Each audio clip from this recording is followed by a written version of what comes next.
Hey, salut tout le monde, j'espère que vous allez bien.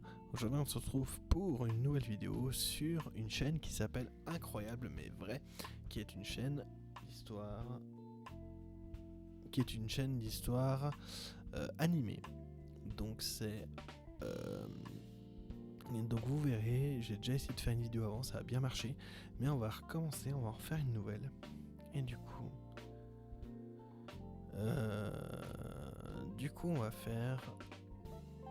on va regarder, je pense, une ou deux vidéos. Et puis après, on terminera sur 2 vidéos, je pense, grand max. Donc voilà. Alors, c'est parti.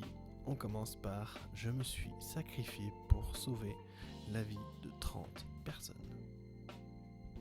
Coucou, je m'appelle Abigaël et j'ai 13 ans. Récemment, ma vie entière s'est transformée en un véritable chaos. J'ai même commencé à penser que j'avais perdu la tête après ce qui s'était passé dans ma famille. Mais non. Mais le truc, c'est que j'ai peur de mes rêves. Et j'ai une bonne raison. Il n'y avait pas la moindre trace d'un quelconque problème dans ma famille. Et j'ai vécu une enfance tout à fait normale avec ma mère et mon père chéri. Ma mère était femme au foyer et mon père avait récemment obtenu un poste de cadre supérieur dans une société commerciale. C'était cool, mais il partait souvent en voyage d'affaires et il nous manquait beaucoup à ma mère et moi. Mon père était sur le point de revenir d'un voyage, alors j'étais super contente. Je me suis couchée tard ce soir-là. J'ai fermé les yeux et j'ai vu quelque chose d'incroyable. Mon père et moi regardions des étoiles filantes dans la forêt. Il me parlait des constellations, quand soudain, le sol s'est mis à trembler. Mon père a glissé et est tombé dans un trou obscur. Il m'a appelé et a crié à l'aide, mais je ne pouvais pas respirer ni bouger. Puis il y a eu un éclair de lumière et j'étais assise sur mon lit, les yeux grands ouverts. Il m'a fallu un certain temps pour réaliser que ce n'était qu'un cauchemar. Mais je n'ai pas réussi à fermer l'œil après ça. Il me semblait que j'entendais encore la voix de mon père m'appeler. Je n'arrivais pas à me calmer. Alors je suis allée dans la chambre de ma mère et je lui ai raconté ce rêve horrible. Avec les larmes aux yeux, j'étais terrifiée et je voulais appeler mon père pour voir comment il allait. Ma mère trouvait que c'était une idée absurde de l'appeler au beau milieu de la nuit, mais j'ai vraiment insisté. Et mon père était vraiment surpris d'entendre un « Coucou, tu vas bien ?» à 3h du matin. Heureusement, il allait parfaitement bien. Il est rentré sain et sauf. Ma mère et moi lui avons préparé un dîner spécial et nous avons tous fait des blagues sur mon rêve délirant.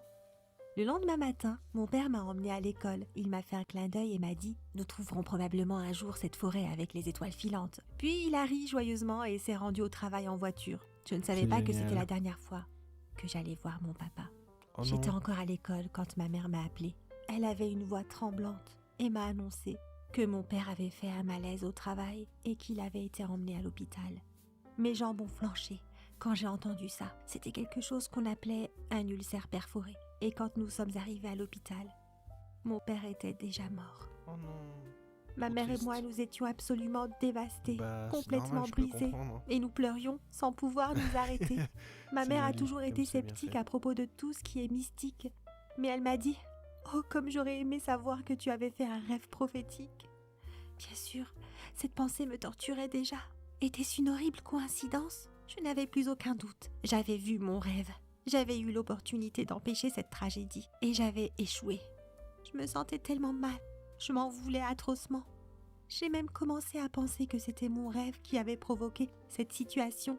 J'ai commencé à m'empêcher de dormir parce que j'avais peur de faire un autre cauchemar mortel. Tu m'étonnes. J'ai fini par sombrer dans l'insomnie et la dépression totale. Ma mère a essayé de faire de son mieux pour me réconforter et pour me persuader que rien de tout cela n'était de ma faute. Mais cela n'a pas beaucoup aidé. Elle m'a même emmenée chez le médecin. Mais aucun psychiatre ou somnifère ne pouvait m'aider. Toute mon école était au courant de ce qui s'était passé et mes camarades de classe me montraient du doigt et murmuraient dans mon dos. Certains d'entre eux croyaient vraiment que j'avais des super pouvoirs ou quelque chose comme ça et m'ont même demandé de prédire leur avenir, ce qui ne m'a pas aidé dans ma folie grandissante. C'était tout simplement ridicule, mais cela m'a changé profondément, persuadée de ma mission sur Terre. Et puis, crois-le ou non, le destin m'a donné une autre chance. L'été est arrivé et nous étions sur le point de partir pour notre voyage annuel scolaire au camping.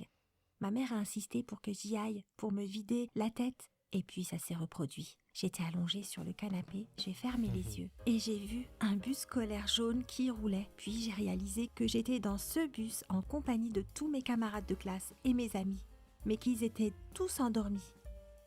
J'étais assise à côté de ma meilleure copine. J'ai commencé à la secouer, mais elle ne se réveillait pas. Soudainement, elle a ouvert les yeux et ils étaient vides et creux. J'ai regardé autour de moi et j'ai vu ce qui ressemblait à des millions de ces yeux de zombies qui me fixaient. J'ai crié et j'ai vomi sur le canapé. Il m'a fallu un moment pour retrouver mes esprits. Je ne pouvais pas échouer maintenant. Il y avait tant de vie en jeu. Je devais tous les prévenir. Heureusement, nous étions censés avoir une réunion de classe avec notre professeur principal le lendemain. Quand elle a abordé le sujet du camping, je me suis levée de ma chaise et j'ai demandé si je pouvais dire quelque chose. J'étais toute secouée. Je me suis mise debout devant toute la classe et leur ai dit qu'ils devaient annuler le voyage et qu'ils ne devaient y aller sous aucun prétexte. Je leur ai parlé de mon rêve et les ai avertis qu'ils étaient tous en danger. Et j'ai eu la réponse à laquelle je m'attendais. Tout le monde m'a regardée comme si j'étais complètement cinglée. Personne ne m'a cru. Personne ne m'a écoutée. Mais je ne pouvais pas les laisser mourir là-bas. Je devais trouver un moyen d'empêcher le voyage. Le jour du départ, alors que tout le monde se rassemblait près de l'autobus, et lorsque le chauffeur s'est éloigné, je suis entrée en douce dans le bus. Je ne pouvais pas conduire, mais j'ai commencé à appuyer sur des boutons au hasard, ceux qui commandaient la fermeture des portes. Bien sûr, tout le monde l'a remarqué et ils m'ont vu à l'intérieur. Ils ont commencé à frapper aux portes et aux fenêtres. Mais je ne comptais pas bouger. J'étais sûre d'être en train de faire ce qu'il fallait. Mais j'ai encore échoué. Il s'est avéré que ce n'était pas si difficile d'ouvrir les portes. Alors dès que le chauffeur est revenu, il est rentré avec facilité. La prof était tellement en colère contre moi qu'en guise de punition, elle m'a interdit de me rendre avec eux en voyage. Je n'ai rien pu faire d'autre que regarder avec impuissance le bus avec tous ses enfants partir vers une mort certaine. J'étais désespérée. Je suis rentrée chez moi, j'ai allumé la télé et je me suis assise, prête à entendre les infos concernant un accident grave sur la route ou quelque chose comme ça. Je suis restée comme ça à attendre les mauvaises nouvelles jusqu'à très tard dans la nuit.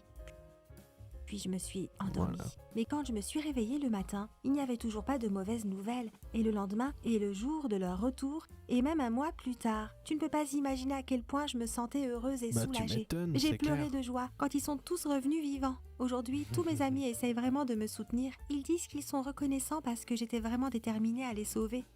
Mais qu'il fallait que je me sorte cette idée de la tête et que je passe à autre chose.